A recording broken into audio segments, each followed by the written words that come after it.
എന്നാണ് എന്റെ അഭിപ്രായം. ഞാനൊക്കെ ചെറുപ്പമായിരുന്ന സന്ദർഭത്തിൽ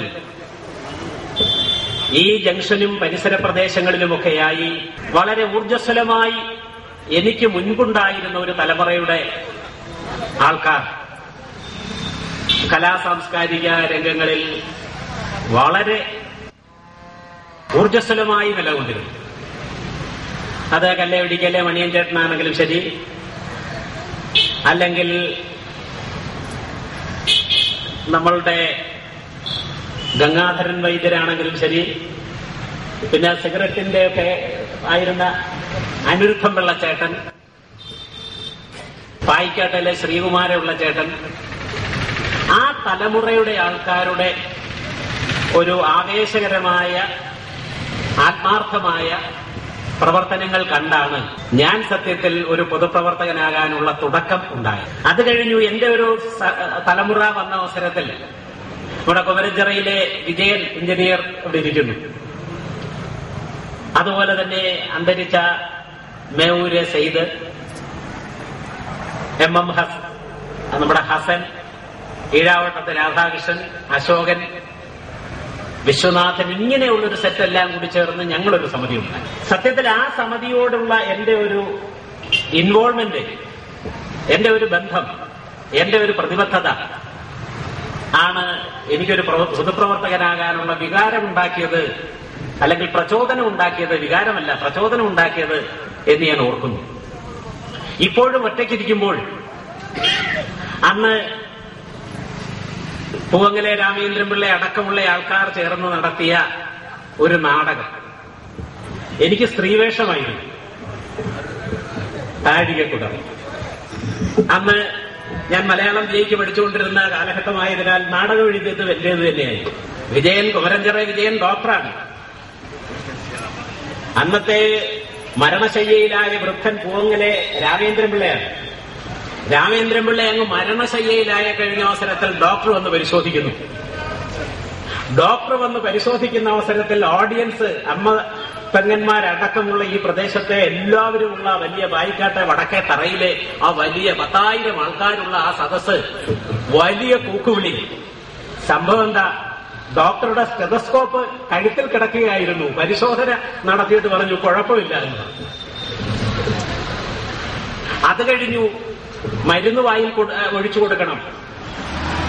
ഡോക്ടർ പെട്ടെന്ന് ഗ്രീൻ റൂമിലേക്ക് വന്നു. കയ്യിൽ കിട്ടിയ ഒരു കുപ്പിയെടുത്തു. ആ കുപ്പിയെടുത്തുകൊണ്ടുപോയി അന്തസ്സായി വൃദ്ധനായ പൂവങ്ങലെ രാമേന്ദ്രൻപിള്ളയുടെ വായിലോട്ടായി ഒഴിച്ചു കൊടുത്തു.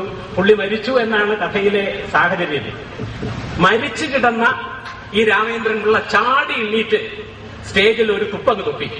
കാരണം എന്താ? വായിൽ ഒഴിച്ചു കൊടുത്തത് ഗ്ലിസറിനായിരുന്നു, കരയാൻ വേണ്ടി ഉപയോഗിക്കുന്ന ഗ്ലിസറിൻ. സത്യത്തിൽ ആ കുട്ടിക്കാലത്തുണ്ടായ ആ അനുഭവങ്ങൾ ഇന്നും ജീവിതത്തിൽ ദുഃഖമുണ്ടാകുന്ന അവസരത്തിൽ ഓർക്കുകയും ഓർക്കുമ്പോൾ ചിരിക്കുകയും ചെയ്യുന്ന അനുഭവം ഉണ്ടായി. ഇതൊക്കെ ഞങ്ങൾക്ക് പറയാൻ കഴിയുന്ന കേവലം കഥകൾ മാത്രമാണ്. പക്ഷേ ഇവിടെ സുരേന്ദ്രന്റെയും ശ്രീജിത്തിന്റെയും ശരചന്ദ്രന്റെയും, ഞാൻ എല്ലാവരുടെയും പേര് എനിക്കറിയാം, ഞാൻ എല്ലാവരുടെയും പേര് പറയുന്നില്ല. അവർ ചെയ്ത ഒരു കാര്യം കഴിഞ്ഞ 2 തലമുറയ്ക്ക് ചെയ്യാൻ കഴിയാതിരുന്നതായിരുന്നു എന്ന് ഓർക്കുവാനും അവരെ അഭിനന്ദിക്കുവാനും അവർക്ക് എല്ലാവർക്കും പരബ്രഹ്മത്തിന്റെ എല്ലാവിധ അനുഗ്രഹം ഉണ്ടാകട്ടെ എന്ന് പ്രാർത്ഥിക്കാനും മാത്രമേ ഞാൻ ഈ സന്ദർഭം വിനിയോഗിക്കുന്നുള്ളൂ.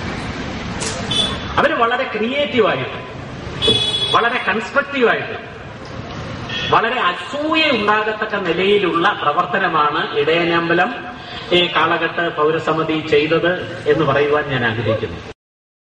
ഇത്രയും സന്നാഹങ്ങൾ സ്വന്തമായിട്ടുള്ള ഒരു സമിതി കരക്കാരുടേത് തന്നെ ഉണ്ടോ എന്നതിനെ സംബന്ധിച്ച് എനിക്ക് അറിയില്ല. ഉണ്ടാകാം. അങ്ങനെ ഉണ്ടെങ്കിൽ അവരെന്നോട് ക്ഷമിക്കണം. അങ്ങനെ ഇല്ലെങ്കിൽ അവരെല്ലാം ഇടയനമ്പലം കാളകെട്ട് പൗരസമിതിയെ അനുഗമിക്കണം എന്നാണ് എന്റെ എളിയ അഭ്യർത്ഥന. ഞാൻ ദീർഘമായി സംസാരിക്കുന്നില്ല, കാരണം ഞാനിവിടെ അതിഥിയല്ല. നിങ്ങളെയൊക്കെ പോലെ തന്നെ അഡ്വക്കേറ്റ് ഭാർഗവനോടിരിക്കുന്നു. 10-30 വർഷത്തിന് മുൻപ് കുഞ്ചുപിള്ള സാറും AK കുറുപ്പ് സാറും ഒക്കെ ഉണ്ടായിരുന്ന സന്ദർഭത്തിൽ ഞാൻ ഓച്ചിറ വൃശ്ചികോത്സവത്തിന്റെ കൺവീനറായിരുന്നു ഒരു വർഷം. അപ്പൊ അത് കഴിഞ്ഞ് ഇങ്ങോട്ട് ഈ ഭരണത്തെക്കാൾ വലുതാണ് ഭജന എന്നുള്ള ഒരു മാനസികാവസ്ഥ എനിക്കുണ്ടായതുകൊണ്ട് ഞാൻ വക്കീലിനോട് പറയായിരുന്നു, വക്കീലിന്റെ ഒക്കെ ഔദാര്യം കൊണ്ട്, അല്ലെങ്കിൽ ഔദാര്യം എന്നല്ല, സ്നേഹപൂർവമായ സന്തോഷം കൊണ്ട്, സഹകരണം കൊണ്ട് ഈ വരുന്ന വർഷം ഞാൻ കുടിൽ കെട്ടി ഓച്ചിറ ഭജനം ഇരിക്കുന്നതിന്റെ 30ാമത് വർഷമാണ്. ഈ വരുന്നതാണ് 30ാമത് വർഷം. ഞാൻ ഇന്നിവിടെ നിന്ന് സംസാരിക്കാൻ പോലും എനിക്ക് ആയസ് തന്നത് എന്റെ ഡ്രൈവർ അന്നേരെ മരിച്ചു. ഞാൻ 3 മാസം ഓർമ്മയില്ലാതെ കിടന്നപ്പോഴാണ് എനിക്ക് അടിച്ച 2 കോടി രൂപ 8 ലക്ഷം രൂപയുടെ ഭാഗ്യക്കുറിയുടെ ടിക്കറ്റ് എടുത്ത് MLA ക്വട്ടേഷനിൽ നിന്ന് വരുന്ന വഴിക്കാണ് വണ്ടി ഇടിച്ചത്. 2 കോടി രൂപ പോയെങ്കിലും എനിക്ക് ഒട്ടും വിഷമമില്ല, ജീവൻ തിരിച്ചു കിട്ടി. അത് പരബ്രഹ്മത്തിന്റെ അരിഷ്ടം. ഓച്ചിറ പരബ്രഹ്മം എന്ന് പറയുന്നത്, ഇവിടെ മുസ്ലിയാരിരിക്കുന്നു, അള്ളാഹുവിന് എന്തെല്ലാം കൺസെപ്റ്റ് ഉണ്ടോ, അള്ളാഹുവിന് എന്തെല്ലാം നിർവചനമുണ്ടോ, ആ നിർവചനത്തിന് സമാനമായ നിർവചനങ്ങളെല്ലാമാണ് ഓച്ചിറ പരബ്രഹ്മത്തിനുള്ളത്. അതുകൊണ്ടാണ് ജാതിക്കും മതത്തിനും ഒക്കെ അതീതമായി എല്ലാവരുടെയും ഒരു കൂട്ടായ്മ. ഈ പൗരസമിതിയിൽ നന്നായി സഹായിക്കുന്ന, സഹകരിക്കുന്ന ഇതര ജാതി മതസ്ഥരെല്ലാം ഉണ്ട്. ആ മതേതരത്വത്തിന്റെ ദർശനം പോലും ഇവിടെയുണ്ട്. കാരണം ഇത് കാർഷികാധിഷ്ഠിതമാണ്. ഓണമൂട്ടുകര എന്നാണ് പണ്ട് പറഞ്ഞിരുന്നത്. ഇത്രയും പാരമ്പര്യമുള്ള ഒരു ക്ഷേത്രം നമ്മുടെ ചുറ്റുപാടൊന്നുമില്ല എന്നാണ് അതിനെ സംബന്ധിച്ച് അറിയുവാനും പഠിക്കുവാനും ഏതാണ്ട് വർഷങ്ങളായുള്ള ഒരു പരിശ്രമത്തിൽ നിന്ന് എനിക്ക് അനുഭവവേദ്യമായി. കാരണം പരശുരാമൻ തപസ് ചെയ്ത്, ആ തപസ് ചെയ്ത് സ്ഥലങ്ങളെല്ലാം തന്നെ ബ്രാഹ്മണർക്കെല്ലാം കൊടുക്കുകയും, അത് ചെങ്ങന്നൂർ ക്ഷേത്രമാണെങ്കിലും അതിനേക്കാൾ ആദിമൂലം വെട്ടിക്കോട്ട് പ്രതിഷ്ഠ നടത്തി വന്ന് പരശുരാമൻ തപസ്സു ചെയ്ത സ്ഥലമാണ് ഓച്ചിറ എന്ന് സിദ്ധാന്തിക്കുന്ന അതിപൗരാണികമായ ഗ്രന്ഥങ്ങൾ സാക്ഷ്യങ്ങളാണ്. അതിനുശേഷം ഇവിടെ ബുദ്ധന്മാർ വന്നു, അല്ലെങ്കിൽ ഇവിടെ ജൈനന്മാർ വന്നു. ബുദ്ധന്മാരും ജൈനന്മാരും വന്നതിന്റെ തെളിവുകളാണ് ഇന്ന് നമ്മൾ ആചരിക്കുന്ന പല അനുഷ്ഠാനങ്ങൾ. മഹാലക്ഷ്മിക്കാവ് പണ്ട് മായക്ഷിക്കാവായിരുന്നു. അത് ജൈനമത സംസ്കാരത്തിന്റെ ഒരു തുടർച്ചയുടെ ഭാഗമാണ്. ബുദ്ധ സഹകരണത്തിന്റേതാണ് ഈ കയ്യും കാലും ആളുരൂപവും ഒക്കെ. ഇങ്ങനെ ഏതെടുത്ത് നോക്കിയാലും, പിന്നെ ചരിത്രവുമായി ബന്ധപ്പെട്ട് നമുക്ക് ഏറ്റവും കൂടുതൽ കഴിയുന്നത് കൊട്ടാരത്തിൽ ശങ്കുണ്ണി പറഞ്ഞിട്ടുള്ള ഉപകഥകളാണ്.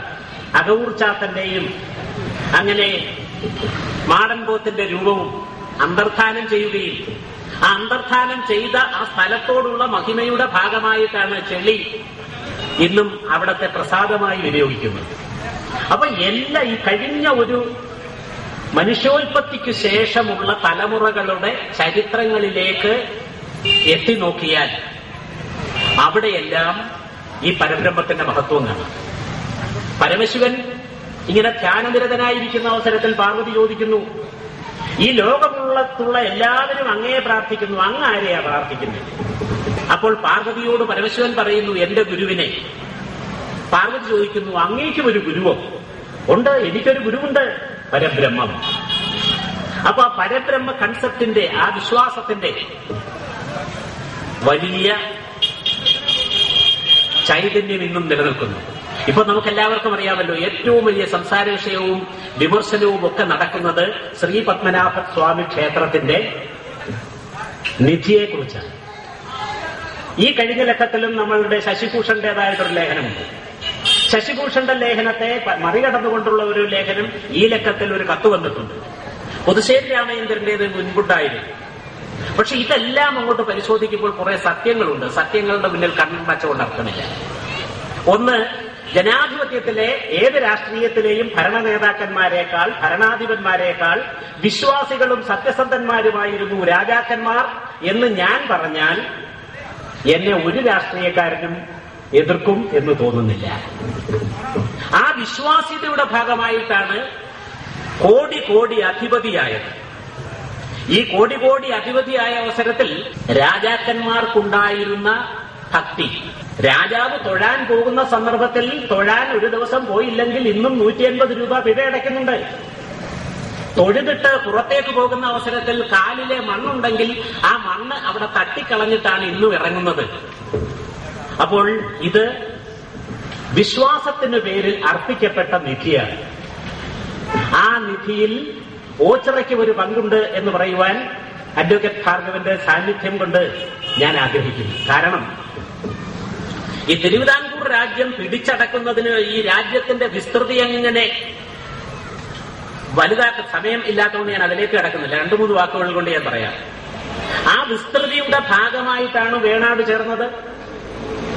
വേണാട് ചേർന്നതിന് ശേഷമുള്ള ഒരുപാട് നമ്മളുടെ ഇവിടത്തെ ഈ പടനിലങ്ങളുടെ കഥകൾ തന്നെ ഓരോ പടനിലത്തിന്റെയും ചരിത്രം എടുത്ത് പരിശോധിക്കുമ്പോൾ അതിലൊക്കെ കഥ മാത്രമല്ല ചരിത്രമുണ്ട്.